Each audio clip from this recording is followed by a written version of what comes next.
رسول اللہ صلی اللہ علیہ وآلہ وسلم کی پیاری پیاری حدیث مبارکہ۔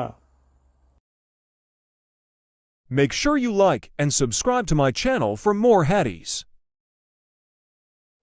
معمر نے خبر دی، انہیں حمام بن منبع نے اور ان سے ابو ہریرہ رضی اللہ عنہ نے بیان کیا کہ رسول اللہ صلی اللہ علیہ وسلم نے فرمایا، جنت میں داخل ہونے والے سب سے پہلے گروہ کے چہرے ایسے روشن ہوں گے جیسے 14ویں کا چاند روشن ہوتا ہے، نہ اس میں تھوکیں گے، نہ ان کی ناک سے کوئی آلائش آئے گی، اور نہ پیشاب پائخانہ کریں گے۔ ان کے برتن سونے کے ہوں گے، کنگھے سونے چاندی کے ہوں گے، انگیٹھیوں کا ایندھن عود کا ہوگا، پسینہ مشک جیسا خوشبودار ہوگا، اور ہر شخص کی 2 بیویاں ہوں گی جن کا حسن ایسا ہوگا کہ پنڈلیوں کا گودا گوشت کے اوپر سے دکھائی دے گا۔ نہ جنتیوں میں آپس میں کوئی اختلاف ہوگا اور نہ بغض و عناد، ان کے دل ایک ہوں گے اور وہ صبح و شام اللہ پاک کی تسبیح و تحلیل میں مشغول رہا کریں گے۔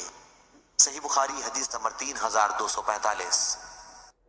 اللہ تعالیٰ اس کے چہرے کو روشن کرے جو حدیث مبارکہ سن کر آگے پہنچائے۔